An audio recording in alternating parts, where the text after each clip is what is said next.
मुस्लिम online education platform से मैं आपके साथ अली इमाम।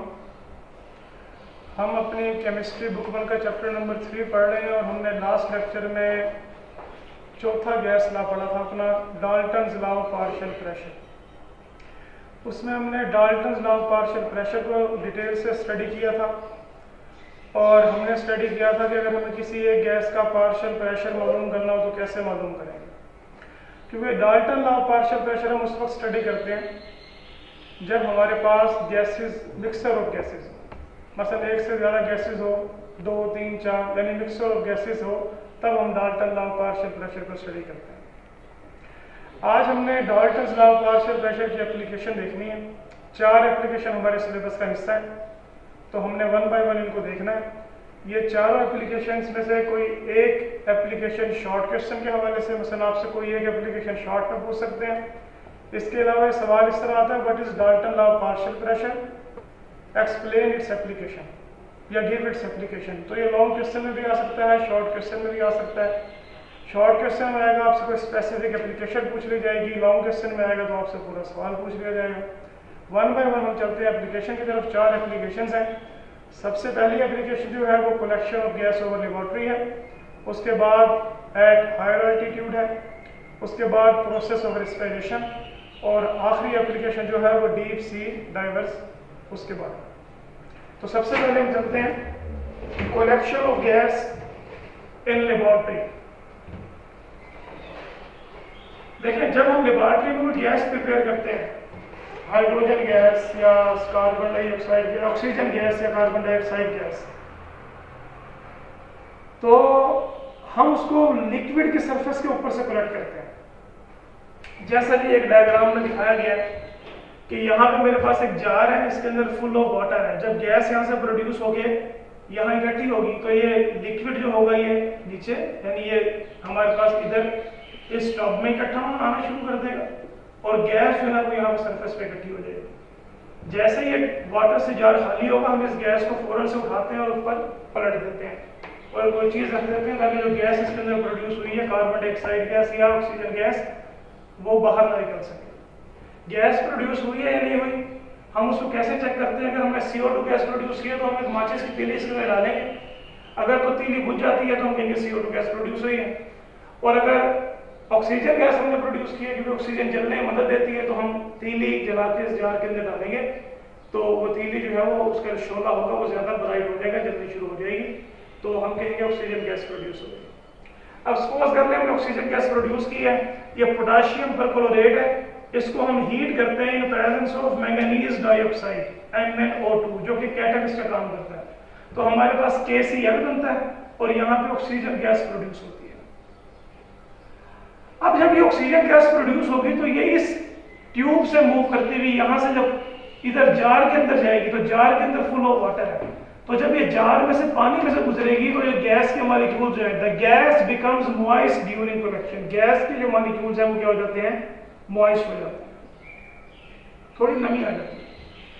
अब ये जो जार है, जो मैंने इस तरह करके इसको साइड पे आगे करने के गैस को कलेक्ट करने के बाद इसको साइड पे ले लिया, ऊपर इसके मैंने क्लोज कोई ढक्कन लगा दिया है। अब जो इस जार के अंदर प्रेशर है ना, वो 2 तरह का, वो टोटल प्रेशर है, वो pressure exerted by moist gas will be equal to sum of partial pressure of dry gas and water vapour. यानी मॉइस्ट जो प्रेशर होगा मॉइस्ट गैस का, वो ड्राई गैस का pressure plus pressure exerted by water vapour, क्योंकि अब यहाँ पे वाटर वेपर भी है और मॉलिक्यूल्स ऑफ गैस भी है। जो मॉलिक्यूल्स ऑफ गैस है वो मॉइस्ट हो गए हैं, तो मॉइस्ट होने की वजह से अब जो प्रेशर होगा वो ड्राई गैस से ज्यादा होगा, तो जो टोटल प्रेशर होगा वो इनका सम हो जाएगा। ड्राई गैस प्रेशर तो गैस वाटर वेपर जो है, हमें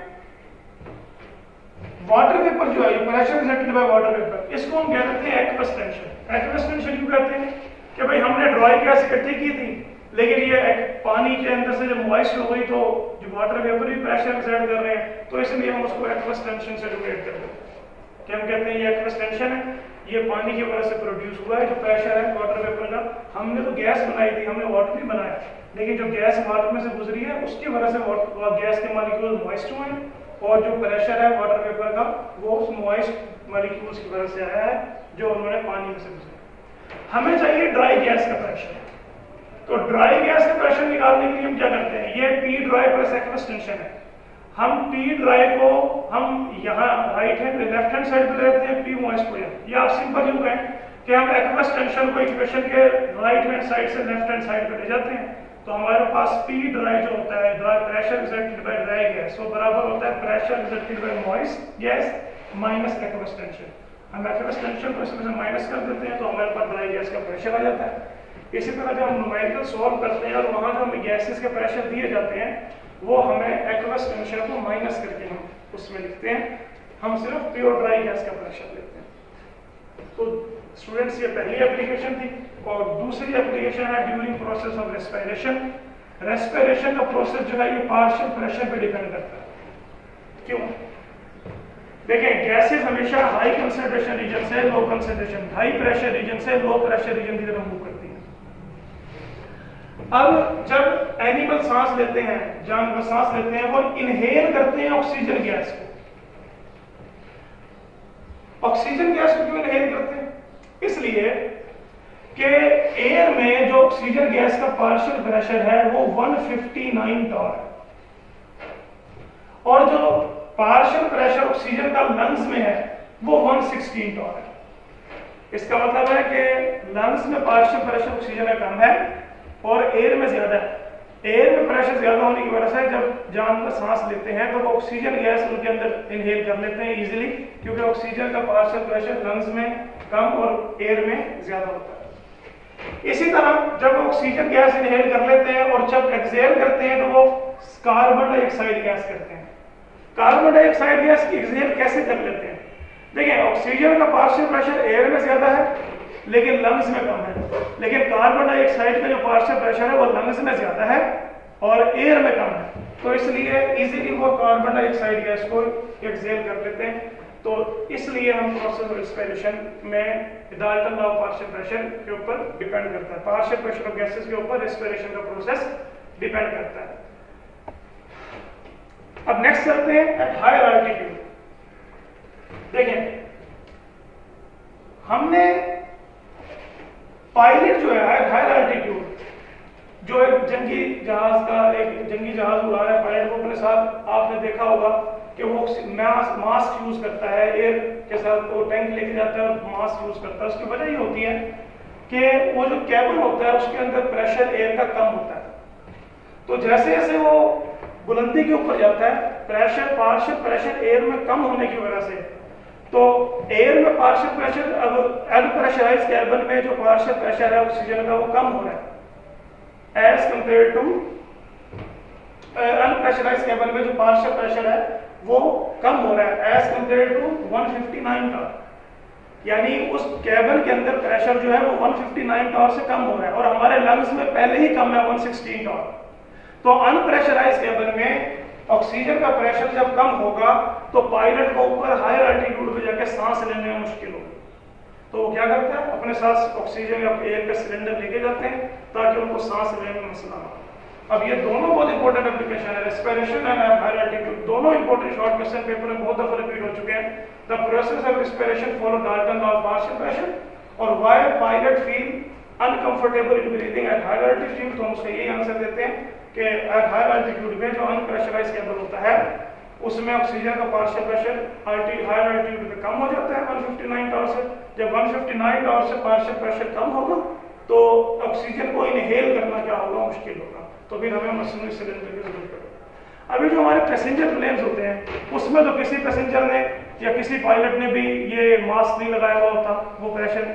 उसकी वजह ये होती है जो हमारे आम पैसेंजर प्लेन होते हैं उसमें एक सिस्टम इंस्टॉल होता है जो ऑटोमेटिकली उस पार्शियल प्रेशर ऑफ एयर को, जो ऑक्सीजन का पार्शियल प्रेशर है 159 टॉर, उसको ऑटोमेटिकली कंट्रोल करना होता है। इसलिए हमें पैसेंजर प्लेन में उसकी जरूरत महसूस नहीं होती। चौथी और आखिरी एप्लीकेशन है डीप सी डाइवर। देखें, हम जो नॉर्मल हॉस्पिटल्स वगैरह में ऑक्सीजन का सिलेंडर देखते हैं ना, वो मिक्सर होता है ऑक्सीजन का और नाइट्रोजन का। लेकिन जो डीप सी डाइवर है वो अपने साथ ऑक्सीजन और हीलियम के मिक्सर को ले जाता है। क्यों? To adjust partial pressure of oxygen. उसकी वजह ये होती है कि जब गोताखोर समंदर में गोता लगाता है तो हर 100 मीटर डेप्थ के बाद 3 ATM जो है वो नाइट्रोजन का पार्शियल प्रेशर बढ़ जाता है। इसी तरह ऑक्सीजन का प्रेशर भी इंक्रीज होता है। तो हाई जब प्रेशर इंक्रीज होगा तो हमारे लंग्स जो होते हैं वो उस हाई प्रेशर के अंदर इनहेल सांस नहीं ले सकते सही तरीके से, क्योंकि हमारा एक लिमिट है कि हम इस पार्शियल प्रेशर के इन बिटवीन तो इनहेल कर सकते हैं, अगर प्रेशर इससे ज्यादा या कम होगा तो हम इनहेल नहीं कर सकते। तो नाइट्रोजन का पार्शियल प्रेशर हर 100 फीट डेप्थ के बाद जब 3 ATM इंक्रीज होता है तो हमारे लिए सांस लेना, एक गोताखोर के लिए सांस लेना जो है समंदर के अंदर वो मुश्किल हो जाता है। अब वो करते क्या है, वो हीलियम को मिक्स करते हैं, क्योंकि हीलियम एक लाइटर गैस है। तो जब डेप्थ के बाद जाते हैं, जब 100 डेप्थ नीचे गोताखोर गोता लगाता है तो हीलियम की गैस में जो पार्शियल प्रेशर है वो इतना इंक्रीज नहीं होता और वो उस रेंज में रहता है जिस रेंज में हमारे लंग्स जो है वो इन सांस ले सकते हैं नॉर्मली, इसलिए हीलियम को लेके जाते हैं। और नाइट्रोजन जो है उसका एक डिसएडवांटेज ये भी है कि जब हर 100 फीट डेप्थ के बाद 3 ATM प्रेशर इंक्रीज होता है तो नाइट्रोजन हमारे ब्लड में डिफ्यूज होना शुरू हो जाती है। जब हमारे ब्लड में नाइट्रोजन डिफ्यूज होगी तो ये हमारी जोड़ जो है, ये जोड़ और ये जोड़, इन जोड़ों को वो लॉक कर देगी। जब जोड़ लॉक हो जाएंगे तो हम अपने हाथ को मूव नहीं कर पाएगा जो सी डाइवर होगा, और जब अपने हाथ को मूव नहीं कर पाएगा तो उसको तैरने में मुश्किल होगी। तो लिहाजा इसलिए नाइट्रोजन के बजाय वो हीलियम को प्रेफर करेगा। तो ये 4 एप्लीकेशन से डालता लॉ पार्शियल प्रेशर की।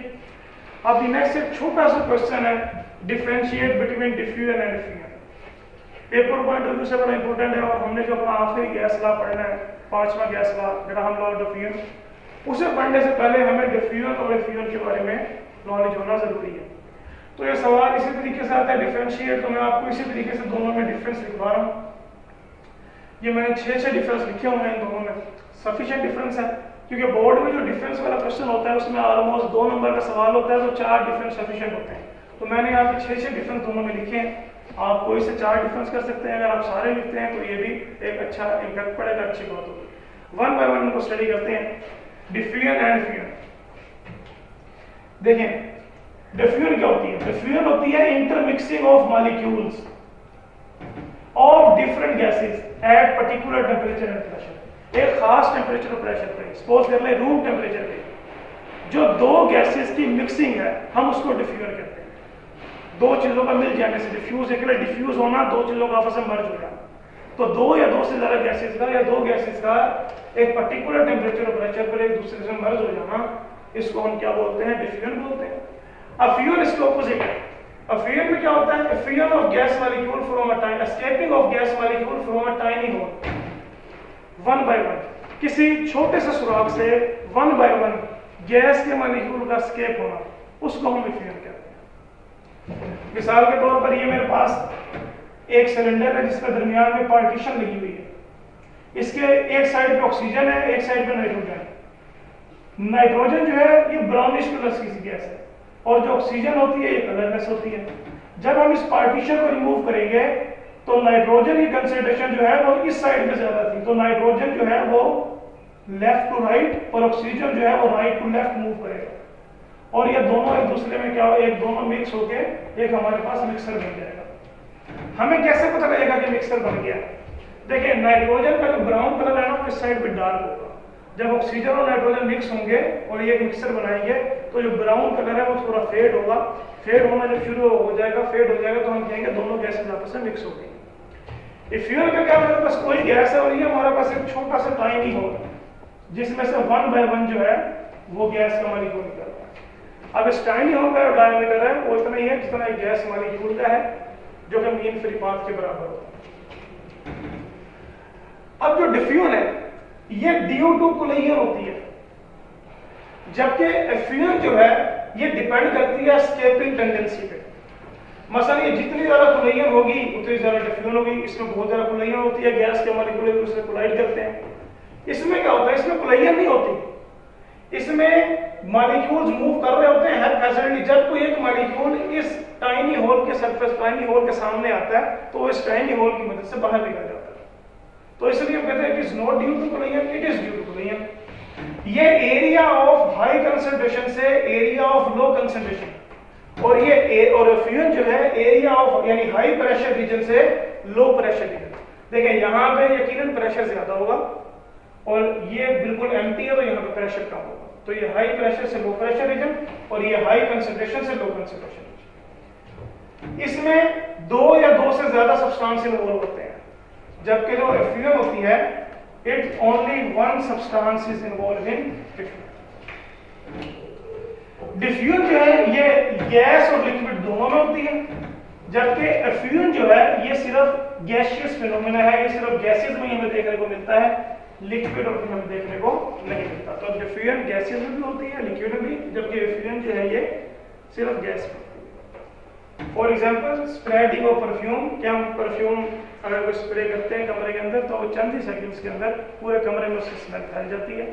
और अगर हम फ्यूजन की बात करें तो अक्सर हम देखते हैं गुब्बारे में अगर हम हवा भर दें और गुब्बारे को छोड़ दें और हम थोड़े 5-6 घंटे कुछ टाइम गुजरने के बाद जब हम उस गुब्बारे को देखते हैं तो उसका साइज छोटा हो जाता है। उसकी वजह ये होती है उसमें स्मॉल पोर्स होते हैं बैलून्स में, रबड़ बैलून्स में, उन स्मॉल पोर्स से जो क्या होता है मॉलिक्यूल्स एस्केप आउट होते रहते हैं, यानी coming out of hydrogen gas from रबड़ बैलून। या आपने अक्सर देखा होगा साइकिल का टायर पंचर अक्सर हो जाता है तो हम रात में साइकिल ठीक खड़ी करते हैं, जब सुबह उठते हैं देखते हैं साइकिल के टायर में हवा नहीं है, तो वो यही होता है कि वो छोटा सा सुराख हो जाता है और उसमें से आहिस्ता आहिस्ता करके मॉलिक्यूल निकलते रहते हैं, 1 बाय 1 निकलते हैं, आहिस्ता आहिस्ता हमें पता ही लगता। तो काफ़ी टाइम गुजरने के बाद 6-7 घंटे गुजरने के बाद जब मॉलिक्यूल्स निकल जाते हैं हाई प्रेशर से लो प्रेशर रीजन में, तब हमें पता लगता है कि हमारे साइकिल का टायर पंचर हो। तो ये फ्रेंड्स आज के लिए इतना ही। तो इंशाल्लाह हम नेक्स्ट लेक्चर में बात करेंगे ग्राहम लॉ ऑफ डिफ्यूजन क्या होता है। शुक्रिया।